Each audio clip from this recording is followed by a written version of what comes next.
monitor just briefly to see once we're actually live. All right. So, all right. Hi, everybody. I am here with Sara Chung. This is Faye again. I haven't done a podcast in a while, and this is our very first live stream podcast here on Feisworld. And Feisworld's name actually changed from just Feisworld Podcast to now Feisworld Media. We're everywhere. If you haven't found us on YouTube, definitely check it out under Feisworld Media. We're doing a lot of tutorials and stories and useful videos for fitness and creative entrepreneurs. And this very stream is broadcasting currently to YouTube, my personal Facebook page. I applied to LinkedIn, hasn't been approved yet, and also Twitter Periscope for the first time. So I'm here with Sara Chung, who is from Hong Kong, currently is in Hong Kong. How are you, Sara? I'm very good, thank you. So good to And have you you? here. Yeah. Thank you for having me. Oh, absolutely. My pleasure. And so we've known each other for a couple of years now, and you came to Boston to visit me. We had awesome dim sum. And that's when of course, that's when I found out the fact that you are doing all these super creative work. You're developing an app, and that is just amazing. I can't wait to talk about it. But please tell us how we actually reconnected this time. What were you looking for, searching for at the time? Actually, I was just on YouTube and I was searching for Zoom tips, like something really practical for doing fitness videos, because I do a lot of classes. I do Tai Chi, Qigong, Kung Fu. And with the pandemic, of course, I want to kind of go online to still be a cater for my students. So I was looking for something very practical and talking about the nitty gritty, the mic, how to mirror something, how to actually get there, the step-by-step process. Wow. And this sounds like it's probably pretty complex because before the recording, you were telling me that there were multiple people involved, going to be involved during the Zoom session. Like, could you tell us about like what you're struggling with or what you have been struggling with? So if it's just me, it's a little bit more simple because there's one screen, one camera, one mic, and everything is pretty straightforward, much like what I'm doing with you now. But when you're teaching, you probably have to go a little bit further so you can see their feet and check their footwork and various things like that. But my challenge is that for the first time, we are actually really excited. On the 30th, we're doing a live Zoom event with 84-year-old Grandmaster Long Kai Ming. It's like a Northern Shaolin Grandmaster, awesome guy, legend, and the doctor and myself. And we're going to be going through like all the exercises for Shaolin basic training and Shaolin Bado and Jing Qigong. So I think because this event is kind of got more moving pieces, it's going to be outdoors. It's going to be 3 people. One person's 84-year-old and has a hearing aid. I'm just trying to kind of navigate these unknown territories. And that's why I was looking for some tips at your space. Yeah, that's so fascinating. I was really surprised that you found me there because, as I mentioned before, I feel like my brand is always going through a transition and bit of a transformation. And this one here on YouTube is probably the biggest jump that we've had. And in less than a month, all of a sudden now we have 2,600 subscribers. I'm seeing 100,000 views each month, and in 28 days, the impressions like over 1.4 million, which is kind of crazy. So you mentioned that you didn't mind my content before, and then now you're consuming it now. That makes me really proud. I just want to say that. Yeah. Yes. So I've always been like watching what you're doing because I've been doing my own thing after doing corporate work, and then I kind of transitioned. So I was looking at what you were doing, looking for inspiration, and then now more consuming like the fitness instructions and Zooms. Perfect for me. Wow. So yeah, if you don't mind, I would love to build a little bit of context and background about your corporate work, what you did before you now build. This is, I think, balances this brand just for people who are listening to this. I'm going to just throw some call outs If you want to learn more about Sara, definitely there are links in the descriptions below as part of this live stream, which we're using Restream for the first time. So we're including links, the Zoom session she's hosting, learning more about her book, social media connections and all of that. So Sara, like give us a high level view of how long you've been working on balance and what you did before that. Okay, so basically balance, what we're trying to do is kind of modernize Tai Chi and Qigong to share it with more people, to help people find a sense of balance. And for some, it's going to be physical balance. For others, it's more kind of a mental balance. I started this actually for my mother, funnily enough.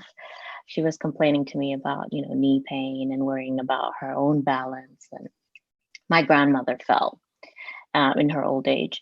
So my mom is not old, but she wanted to kind of build herself up. And I, being a daughter, I'm sure a lot of you will kind of feel me on this. You want the best for your parents. And so I was looking everywhere for something for her. I really wanted to find something off the shelf, but unfortunately I couldn't find it. So then the good thing is like my family, I come from a family of doctors.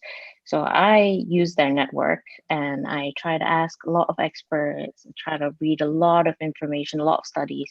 And actually at the end of the day, it came to like Tai Chi and Qigong, some of the best exercises to improve balance. So that's how this journey began. And luckily enough, I work with Grandmaster Long Kai Ming Sifu, who's a legendary Northern Shaolin Grandmaster from Gu Yu Zheng. So it's like the Northern Shaolin legend. And he taught his father, and my Sifu learned from his father. He's 84 years old and he's been teaching since he was 17. Oh, wow. So teaching that's since 17. Training since probably teaching. 2. Yes. So I think I've been very lucky, and he's kind of different from other masters in that he's very willing to share and try to like share the art to more people. So that's how this all started. Wow. Yeah. So, what I was also fascinated, and I remember you carried an iPad when you're in Boston. So people may be wondering, my goodness, to build an app, it takes a lot of discipline and a lot of skills. And I know that some of that firsthand when I build my documentary, when I build my company, is that all of a sudden you are this person who need to possess or at least do so much, and some of which are not your expertise. But this combination of your collaboration is fascinating. And in particular, could you give us a sense of your experience? I remember in design and user experience, and let's talk about that in your corporate world. Of course. So I love design. Like I really, really like it. I've liked it since I was a little girl. I studied at St. Martin's in London for many years. And then I worked in London, I worked in LG. And then I spent many years in the corporate world, like working on tech projects, innovation projects, and kind of, at first it was more hardware, phones and smartwatches and things like that. And then it was a very nice transition when things kind of hardware and software was starting to merge. And I really liked that space. So I did all the use design stuff and understanding like different users, different values, what people care about, what people get stuck on, what people get frustrated with, and try to simplify and purify all of that so that it's beautiful, seamless experience, so that you don't interact with the technology, but really just engage with the content, which I think is the challenge. And I really enjoy that. So now I kind of transition. After that, I kind of, being from a kind of a medical family, I really wanted to take that part of my life and use design to do something that I feel that has a little bit purpose. So I do that now. And that's where I am. I'm not just like an interviewer who has not even tried out the app. So as soon as you sent it to me, I downloaded that and I started practicing. And so funny, I started sending, here's some feedback. And I love the simplicity of it and how it progressively train someone. So for people who have not downloaded the app, definitely go check it out. It's on Apple Store. It's currently in Apple Store. Is it on Android just yet? Yeah. Yes, it is. Also. Oh, wow. Mhm. So you're in It's on lucky. the link. It's the links that I sent you. Oh, wonderful, wonderful. Since I have an iPhone, I've only checked out on my iPhone. And for people who are listening, watching, you really don't need to have any martial arts experience like both of us do. And that's how we connected as well, right? You train your balance based on, standing postures, like really like holding one of your feet up. And then, you start the swing and you start more movements. And it's really interesting. Like, I think people of any ages, from little kids to people who are elderly, can definitely give it a shot. And it's not intimidating at all. Like Sarah said, you're not going to be like feel like you're on Twitch or something where you have to be like a gamer in order to understand it, but it's very accessible. So I love what you said about combining different superpowers together. I use the word superpower, not you, but I find that your superpowers is design, empathy, understanding what people are looking for, and you're young. So modernizing the app, whereas people might not know, but your dad, both of your parents, I met only your dad, Sydney Chung, who's a very renowned doctor, not just in China, but worldwide, who really contributed so much during SARS and really helped a lot of people. Your mom is a palliative care doctor, and now you're Sifu. Could you give us talk about that combination again? Like, who's contributing what and why? And. Okay, sure. So Sifu, without a doubt, he's contributing like the history and the like kind of legacy of the Northern Shaolin martial arts, and he's very detail orientated. Like you'll be nitpicking on like the Shaolin palm, Shaolin fist, and all like how to breathe properly and all these kinds of things. And like his goal is to like kind of pass something very valuable and benefiting health for everybody. So that has been invaluable. And it's also, for me, he brings me and he trains me and he showed me something very pure, which Yeah. I really like. And my father, he is a bit of a nerd and he knows everything about medical stuff. And so he kind of looks at it from an anatomy point of view, and he selects only the exercises that he feels will benefit you, your body. So when I was designing something for my mom, I wanted it to be really optimal. I didn't want her to waste time. I wanted to get results very quickly. And so he kind of analyzed each exercise and anatomically make sure like what part of the body we're working. So that has been really beneficial and kind of put everything into like, so you kind of makes it, you're looking at it from scientific eyes and from a medical perspective, how are you benefiting the human body, not just doing martial arts for the sake of doing martial arts. And then I also sought help from like lots of physiotherapists and other doctors.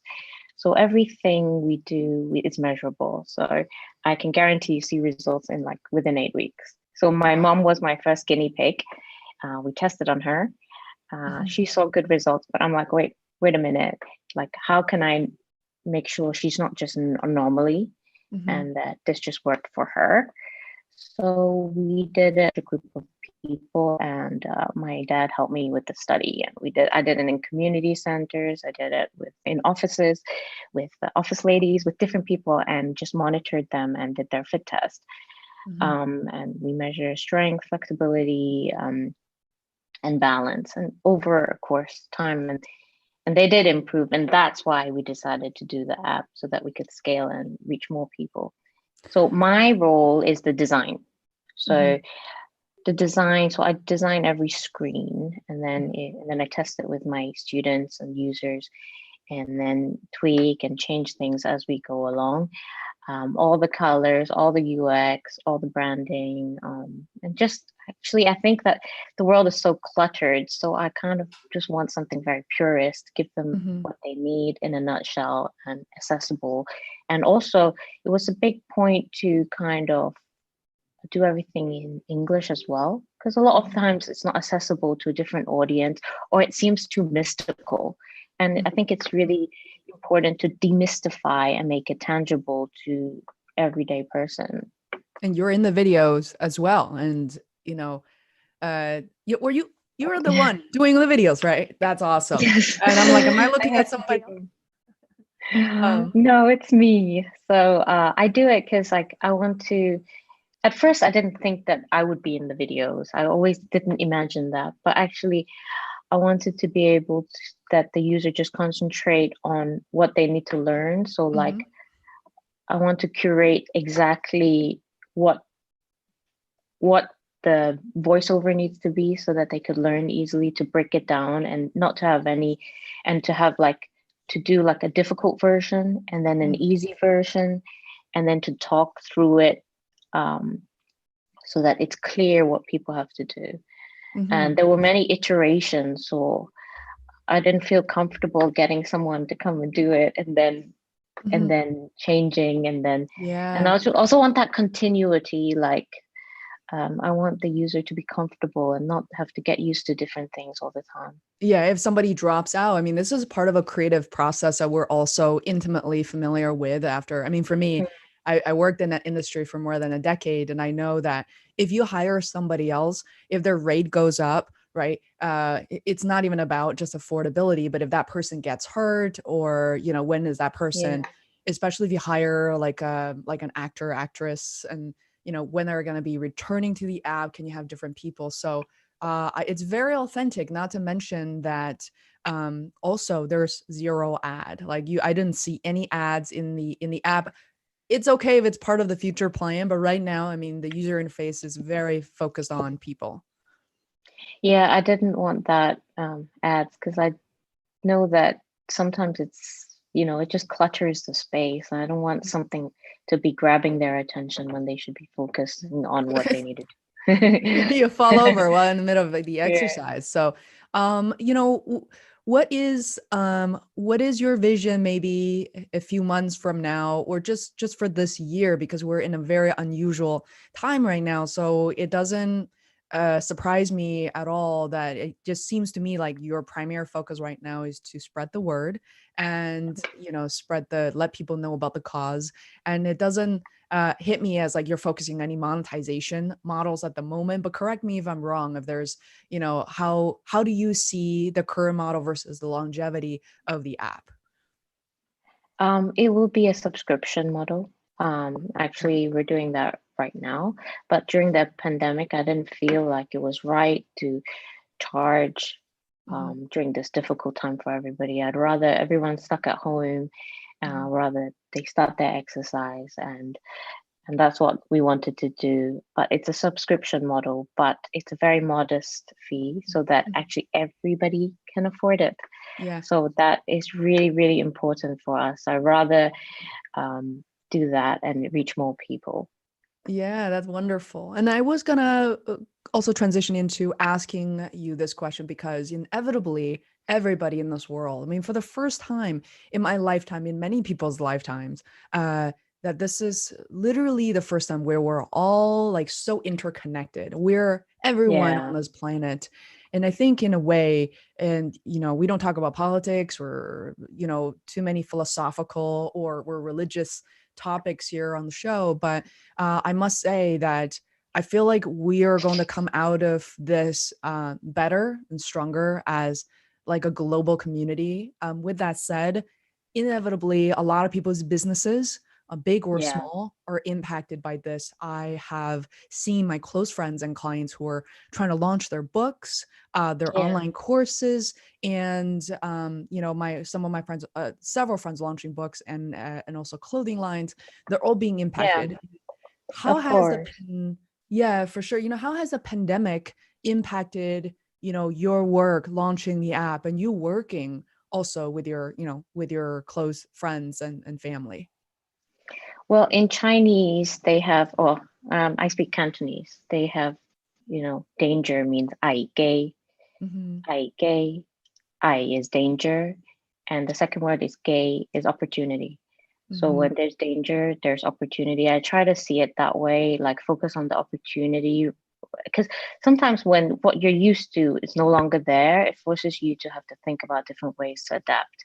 And that's when you can maybe be more creative and kind of think a little bit and do something that you're a little bit uncomfortable with, but might not do otherwise. And I Mhm. feel like sometimes in worst times, that's when like real innovation happens, because you have to adapt. You can't stick to your ways, and Mhm. you can't stick to what's comfortable. So I think that's kind of what I took from it. But for me, actually, normally I teach classes in community centers and corporate. That's how I use those to kind of bootstrap and fund the app so far.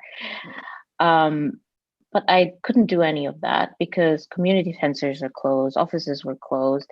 So then that's how I was able to focus and finish off the book, which we've now printed and being sold. So if I didn't have that kind of force to focus and have a bit of quiet to actually think, I think things would drag on a little bit. So I wasn't able to do some things, but then I decided to use that energy to focus on others. And then because all my students were stuck at home, they could come and test Mhm. things for me. And so that's because, I mean, we started the pandemic much earlier than you. Now Yeah. there's almost no cases here. Mhm. So it's kind of, we did it many months before you guys. And then, so that's how it's been like. Mhm. Wow. So it's interesting that you have such a like a growth mindset versus a fixed mindset approaching this, because I can imagine it being very challenging for most people, or we're very it could be very depressing, right? Because you've been working on this for a long time, and all of a sudden, this, the pandemic is here. But I almost felt like it could be like a blessing in disguise. It's not just about growing your app, and because it has become even more clear that people need this help, need something so accessible, they can't go anywhere in quarantine and lockdown.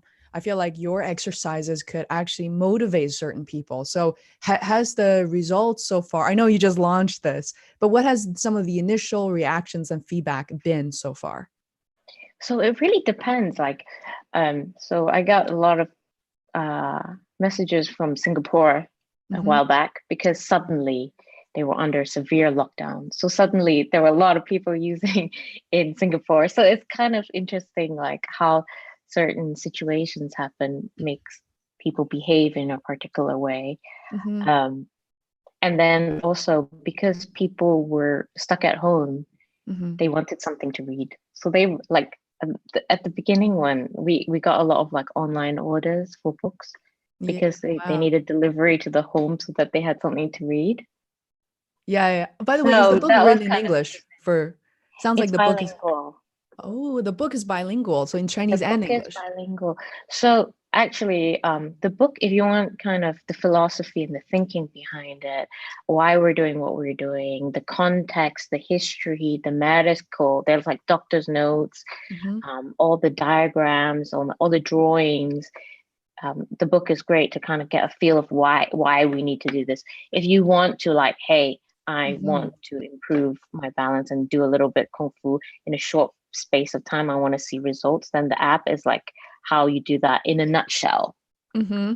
Wow. I'm looking at the So book right that's now on the website. I'm like, I just can't help feeling really proud of you, because there's so, I mean, you created such an ecosystem of this. It's not just the app, it's not just a website.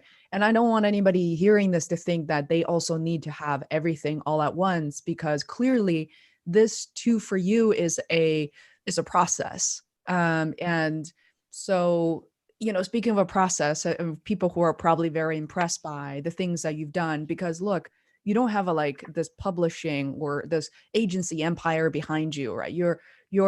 I'm hearing a lot of this for the first time, that you're working at community centers and trying to support this project of your own. And I know that, right? Like when I produced a documentary for like a year and a half, I didn't pay myself a dime.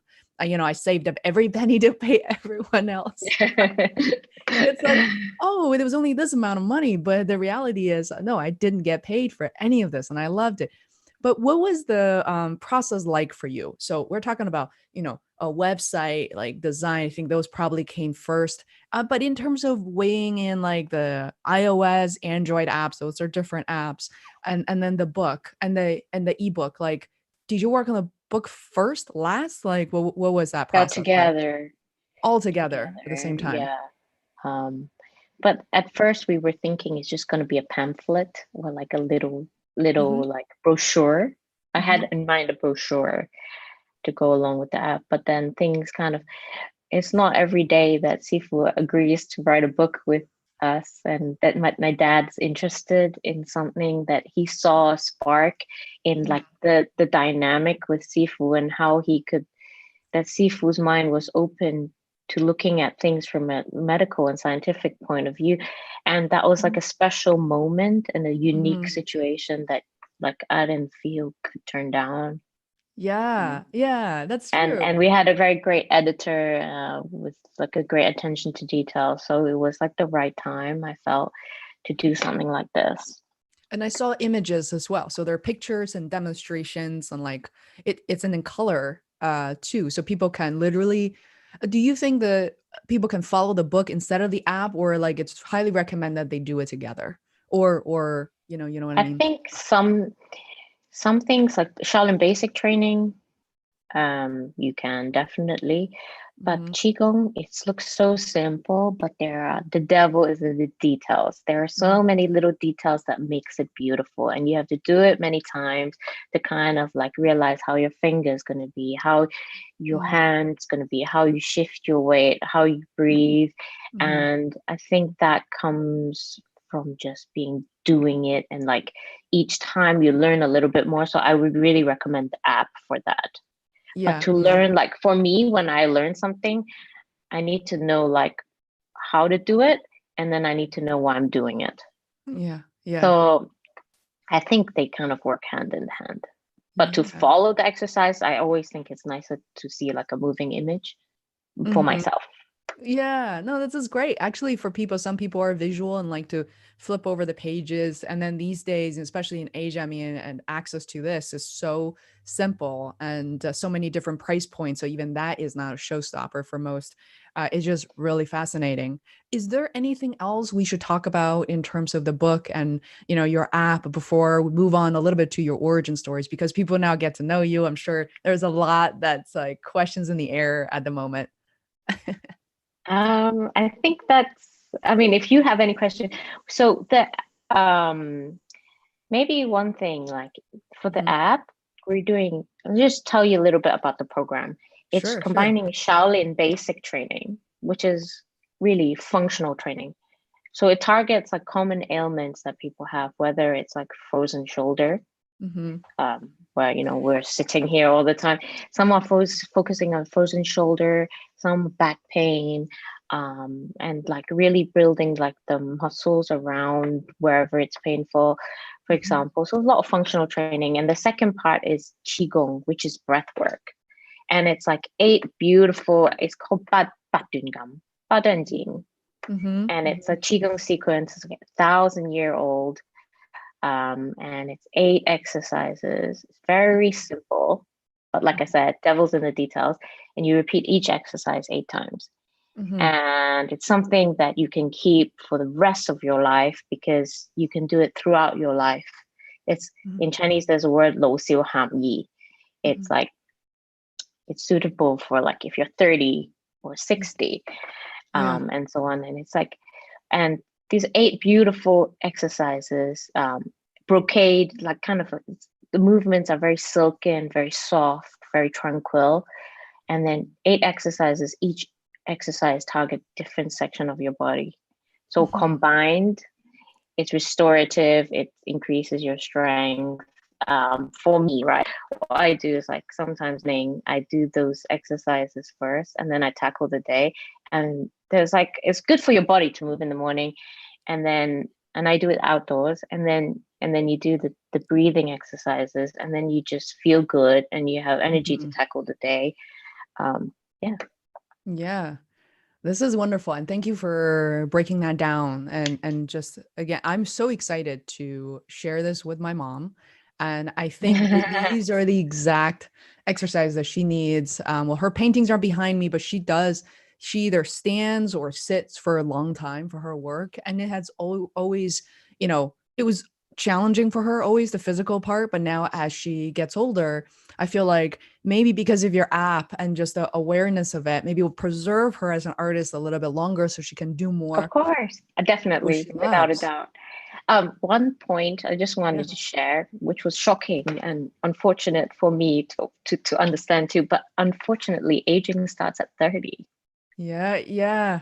No, I feel it. So My back. unfortunately, like, Mm, and you really have to, like, you don't start your anti-aging regime for your skin mm, late. You have to start early, and like you have to start before things kind of mm, deteriorate, like before your muscles go, mhm, before everything. So I think that's really important to keep up with your training, so that, and also I think for me, like the way I exercise has changed. mhm, Before I did a lot of like very hardcore like hit training, pounding, boot camps and all that. mm. And now I feel like I need something like a different approach, because it's not just aesthetics, Yeah. it's function. And my focus is like on feeling good, on having my body that works, not in pain, my shoulders don't hurt, and I feel good. Everything's working as it should. I think that's like Mhm. the notion of health is kind of shifted. I Yeah. completely agree with that. And, I'm not exactly a gym rat, but in the past 2 years, I also shifted. I still love martial arts. My school is really Yeah. far away. But, I start exercising, doing forms, punches and kicks on my own. I love it. But the past 2 years Yeah. really has been about like dance and fitness and, people, especially on my YouTube channel and also in the Facebook Yeah. group. I feel like I'm indebted to people who kind of led the way and teach me to do these things. And now, knowing that your app has launched, and that gives me another dimension of caring for my body in a way that I should be doing, as opposed to, like you said, it's not the beauty standards is really becomes, I feel like you said, is a double-edged sword. You have to pick something that's right for you, and it's not Yeah. just temporarily. You look a certain way, but genetic is part of it, diet is a huge part of it, but how do you actually feel good inside and out? And that is huge. And yeah, I love what I love what you're doing. I'm just super excited for you. And Just one thing, like yeah. about just speaking to you made me think of it. It's like, if you look at yoga, it's Mhm. kind of a mind's biopsychosocial kind of approach. Like Mhm. it's got a rich history, it's got a lot of philosophy, and but I mean, back in the day, it wasn't Lululemon, it Mhm. wasn't how it is now. It was Lululemon. something very traditional. Yeah. It had like, you know, it isn't glamorized as it is now. It was just an ancient practice. And I really kind of look towards that and see how it's evolved. Mhm. And I think it's because of how the cultural context in which it was, that it was able to have that. I went to California and you could see the transition step by step into something completely different. And now it's like a lifestyle.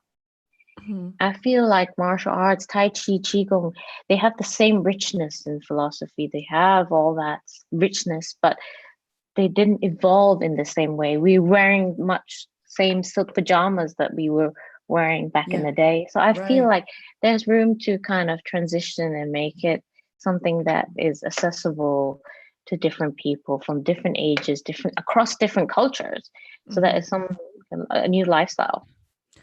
Yeah, and that's part of it's people say sometimes it's rare in Asia, in particular in China, to find young people who are as involved or as invested in their own traditions. I think that is also changing and shifting. Meeting you and speaking Mm, with a number of my friends, like I love this trend because instead of let's all go to Starbucks in China next to the Great Wall or the Forbidden City, hey, let's go to a tea house that has been here for yeah. hundreds of years, or if they don't exist anymore and they're young people recreating that experience. And it's so fascinating to me. And even restaurants in China, I feel like for Mm, me to go back and sit, I remember there's one restaurant where it's those wooden tables, and next to it they have all, Yeah. right, 宣纸, like rice paper, brushes, and ancient books, and even though those are all fake, still just gave you that sense of you're deeply rooted. And it's funny that we're recording this because Yeah. May is Asian American month. I know you're not American, or you know, so but it's so really interesting that we get to, you know, really share our heritage in a very authentic way, because it matters. And sometimes it bothers me too, where, you know, China's this really big and culturally very rich country, but there's so little information that has been shared properly, you know, in the Western Mm, world, in North America. yes. And then I think you are really you're shifting that without changing, again, the authenticity and the origin of where you seek the information from. You know, you're not just making it up, but you're like taking the steps and a lot of effort to go after people who can actually tell you, you know, the origins of the story. Yeah, I think like most of I'm very grateful for the people willing to share their knowledge. Not only my sifu, of course, my dad, he has Mhm. a lot of knowledge and he's just like poured it out in order to help create this project. Mhm. And also, I think there are a lot of doctors like that are so passionate about what they're doing, physiotherapists are so passionate about what they're doing that they're very willing to share everything that they have. And they, like, I remember I met this doctor and he was like, please, this is my life's work, all in this PPT. Mhm. Please take it, use whatever you can, and do something with it because otherwise it remains on this PPT. So it's like then it's like, wow, how Mhm. so generous, because when people love what they do, they just want to accomplish whatever their goal is. And Yeah. for me, that was so inspiring to see. Like they weren't hiding anything. They were like, please take it. You don't have to credit me. Take it. Yeah, it's part of their And that was legacy. powerful. Yeah. Yeah, So powerful. exactly. And I'm doing, it's funny that you brought that up, because I'm also doing the same as a project I'm so passionate about. I mean, your Sifu is 84 years old, as you mentioned. I mean, Yeah. he, you know, how, you know, he's really great at what he does, but he needs support and the next generation to pick up where he's, you know, where he left off, and to be able to modernize a message. And I felt like this urge, it's funny, 2 days ago, and I looked at everything I'm doing. Yeah, YouTube, great. Podcasting, awesome. Creating content, help other people. Then I realized my Mm. mom, who's stuck here with me in Boston, I Oh, is forgot to she? mention, she's right Yeah. here. She's like literally in her Wow. bedroom behind this wall right now. She Wow. came, I know she came to visit me for just a couple of months, and then the pandemic happened, and Wow. so she's here. She's really happy. She's painting away. And then I realized this is such a rare opportunity for me to capture everything. So I started videotaping everything she's doing. I mean, we literally put a large jar full of white rice, like raw white rice in it, put like a selfie stick inside. So when she paints, there's that phone like capturing everything she's doing. We're backing everything up to cloud, Wow. and I feel like I'm in a way doing sort of similar things in parallel to what you're like looking at your structure. It gives me and inspires me to say, I want to do that. Even if that's not an app for mom, it's, you know, live streaming, book and products and I'm creating a doing a community. lot of that too, like researching how to document things beautifully and like the different ways to do that in different contexts. Like if you're at a beach, how do you do it? Mm, If it's in the yeah. water, if it's like from above, or if you're holding a weapon, how do you do it? Like it's really Yeah. fun and like interesting thing so that you document like not just like making a beautiful Mm. video, but like documenting something like a learning tool or something S- like that. I So think I think that's there's a unique cool. opportunity for you too. Sorry, you slow down and I think I talked over you. Yeah, sorry. I realize there's a unique opportunity for you as well, because currently on either even on YouTube and elsewhere, there isn't a ton of there are not a lot of tutorials and experts who can say when you're holding your weapon or when you're showing your, you know, hand movements, there, this is how you shoot it. I mean, there's something universal about photography and videography that you can learn Mm, from, but there isn't someone, and you could be that voice in my opinion, and you haven't, you know, if you have your channel, maybe you can talk about that, and we can talk about that offline too. I'm fascinated by how people shoot videos and how to make it more interesting.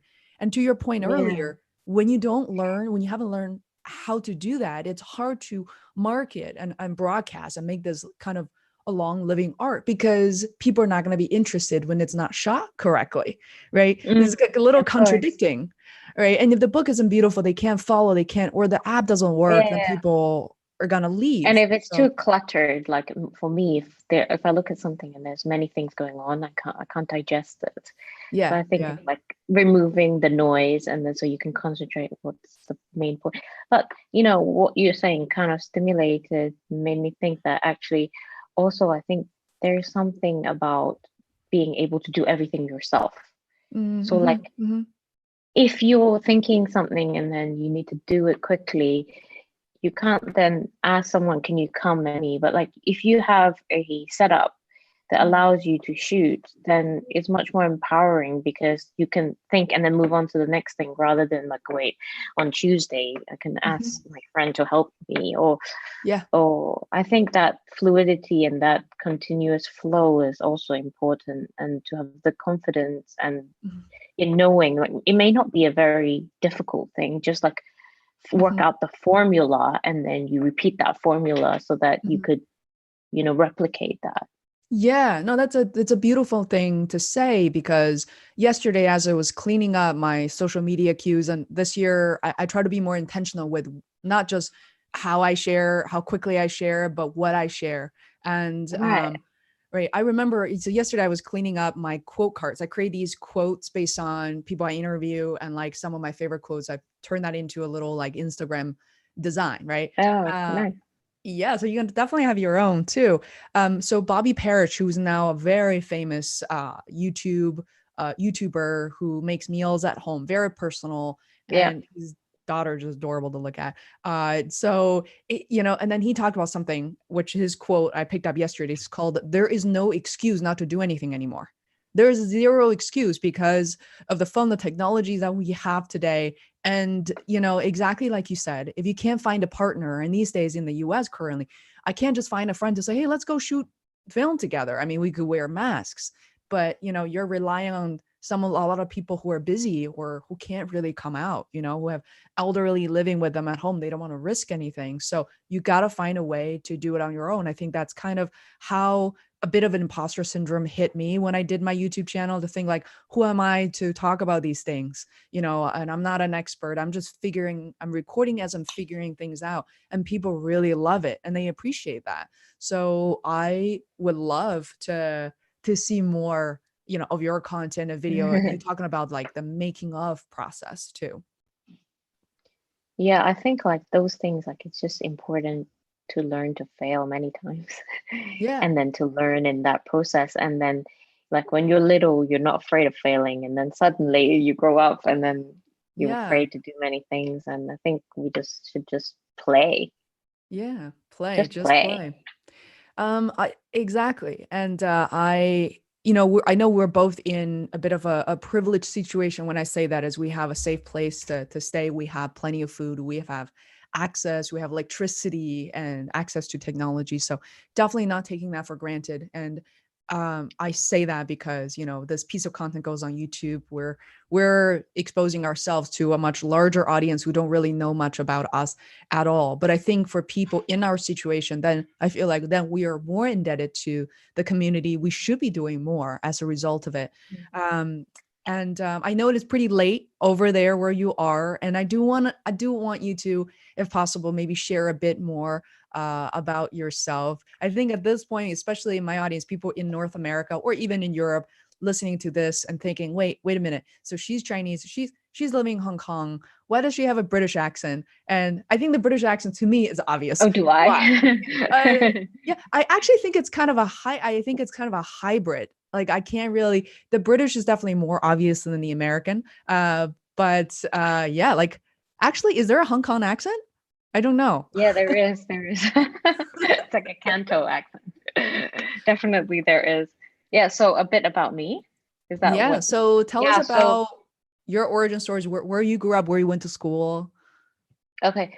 So I am half Norwegian. My mom is Norwegian and my dad is Chinese. So they met in Ireland and Wow. then in medical school. And then they came back to Hong Kong, and I was born in Hong Kong, grew up in Hong Kong, went to like a local girls' school, and then I went to England to study. Like I said, I love design. I went to like I only dreamed of going to St. Martin's when I was little.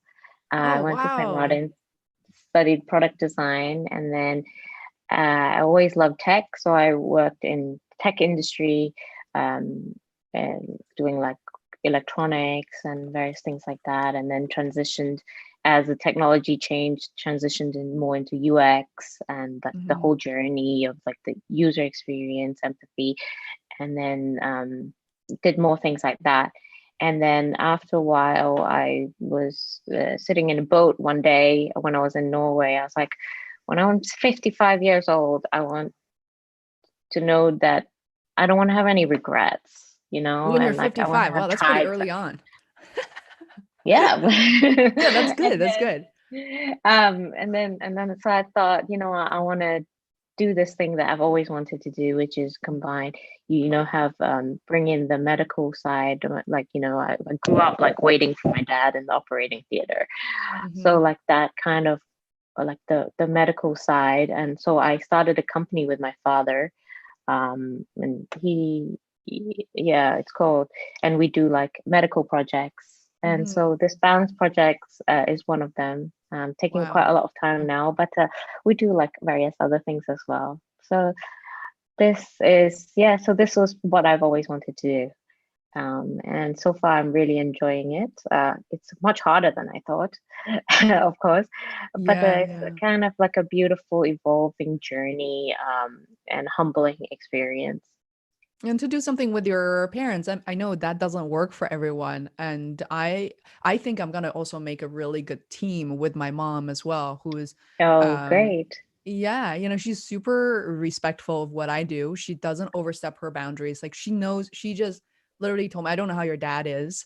But my mom was like, whatever you need from a artistic point of view, videos, just tell me what I need to do and I'll do it. So I personally find that kind of, even when working with your parents, there's got to be boundaries, and Yeah, yeah, of course. they're right. Like you need to have the right dynamic in order for that to work. Like they need to respect your expertise, your authority in certain areas, and vice versa. So, um, Yeah, definitely. Like, I think actually I work much better than I thought with my dad. Like, I thought we would be mhm, fighting all the time, but actually he's because I think our backgrounds are so different yeah, that what I know, like I'm here talking about CMF, like color materials and finish, which I think is very, very important. And he's there talking about Grant's anatomy and an anatomical drawing of the shoulder joint, and yeah, then the two things kind of have they kind of meet. hmm, And like so when we do different projects, like then he would give me some insights from the medical thing. I would go away, design something based on his insights, and then come back and give him to test. hmm, hmm, And so that like it's really fun actually. It's like yeah. No, play, but grown up play. that's so wonderful. And I know that you kind of talked very briefly about growing up in Hong Kong, and it's funny that I want to kind of take us back there just a little bit, and I'll let you rest. I feel like we're like, how long should we talk during the interview? It's like 30 minutes. No, I knew we're never going to end on 30 minutes. So people in living in North America, at least as soon as you might love this. As soon as I moved to the US 20 years ago, I noticed people have this fascination about Hong Kong and Macau. Macau because entertainment industry, but for Hong Kong, it's people are fascinated because they see this as such a modern world. And I finally personally had the opportunity to travel there, I think around 2010 or 2011. Hmm. And it just, other than driving over the bridge and have to spend like $120 each time, which is really expensive, but it's so everything is right there, right? Like if you're going to a party, it's walking distance. If you want to go Yeah. grocery shopping, if you want to eat a meal for $1,000 for $5, everything is in front of you, and there's something really attractive about being there. So, what was it like growing up for you? I never even asked you these questions. Did you ever feel overwhelmed, or do you feel like you're just naturally conditioned to be there? I think it was just what it was like. And I think in hindsight, I realized that because I also lived in Shanghai, and Mm, I kind of, in hindsight, I realized how multicultural Hong Kong is, mm-hmm. and that it's like very fluid between the different cultures. And I think that's the one of the really nice things I like about it. And Mm-hmm. another thing is that you can like reach the countryside. So I live right next to a beach. So in the Wow. morning, I take my sword or my spear and then I go practice and like the little area in front of the beach. And when I'm done, I go swimming. And Wow. then then I shower and go to work. So Wow. like it's really nice that, and then I'm like half an hour from the city center Mm-hmm. with the Mm-hmm. financial buildings and stuff. So I think that is a really interesting, and there's like the old and the new mixing together as well, which is really powerful. Mm. And I this is awesome. So I feel like these some of my questions, but some are questions that our audience might have. Like, I noticed such a hodgepodge in Hong Kong, and there are a lot of mixed cultures and also people. So, is it very common for not kids, just general population to have maybe one of their parents to be from outside of China? Is it like super common among your friends or people that you encounter, or not as much? Well, I think my friends, yes, but Hmm. generally there's mostly like just like pure Chinese, but my Yeah. friends definitely. And it also depends which part of Hong Kong. There are different parts of Hong Kong, and Right. like Right. a lot of people come to work Hmm. as well. Right, So from mainland China as well. Yeah. yeah, yeah, and like Southeast Asia Interesting. and Europe, French. Yeah, Yeah. And then you mentioned that you went to a girls' school, and I noticed yeah, that there's something about the Hong Kong culture is definitely, in my opinion, like westernized or like, yeah, it used to be, ruled by the British, and there's still part of that culture there. For yeah. example, like girls' school is you rarely hear about girls or boys' school in mainland China. Most people don't know this. Like it's always mixed. You almost never ever hear. There may be like a couple of schools floating around somewhere, but in Hong Kong, it's kind of a general practice. It's very common, right? Yeah, I went to like a local girls' school, and Mhm. like my first language was Cantonese Chinese, a traditional form. So like when Oh, we write the traditional Chinese. yeah. I think like back in the day, I didn't have much choice in it, but like my family wanted It's me hard. to Yeah. have like an authentic Chinese background before I go overseas to go to my university. But Mhm. the transition then, like, it was a struggle for me to do English when I Oh, when did you transitioned. learn English? That you don't sound like Like you're maybe struggling at like all. 12 What? years. You learned English when you were Yeah. 12? Well, like of course you'd have like a little like English lessons, but Mhm. officially like I went to like yeah, Mhm. officially 12. Yeah. Wow. So did you speak English regularly before 12? With yeah, but not it was like mainly Cantonese.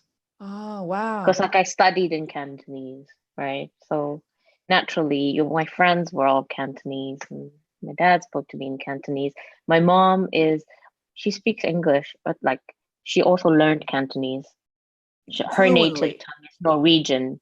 She is palliative doctor, right? So Yeah. she like imagine all her patients are Yeah.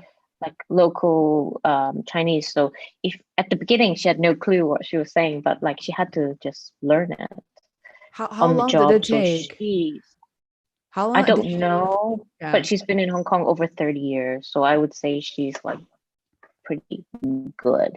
She's like Mhm. the best blonde lady that I've seen speaking Cantonese. But I think she was forced to. She was Yeah. forced to because of the job.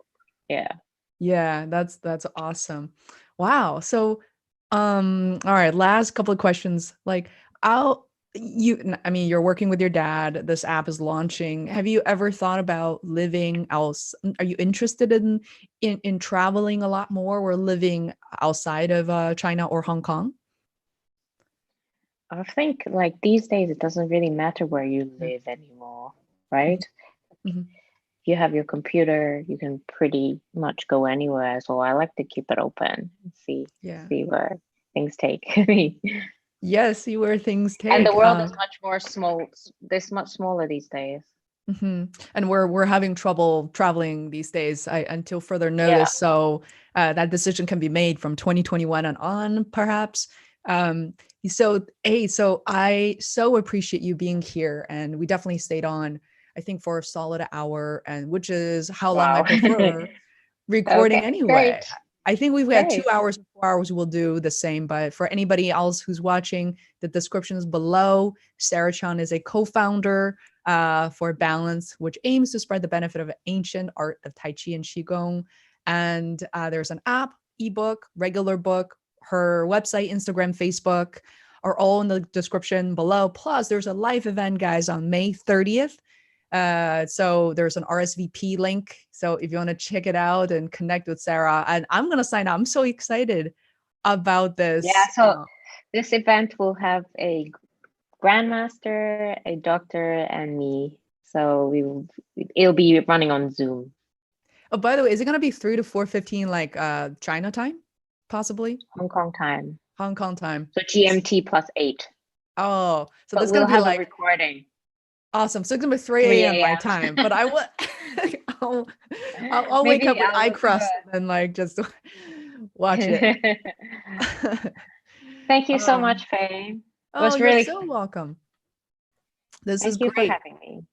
You're welcome. And this episode will also be converted as an audio episode as well on Awesome. Anchor for a Feisworld podcast. And I'm going to stop live streaming now. Thanks for watching. Bye. Thank you.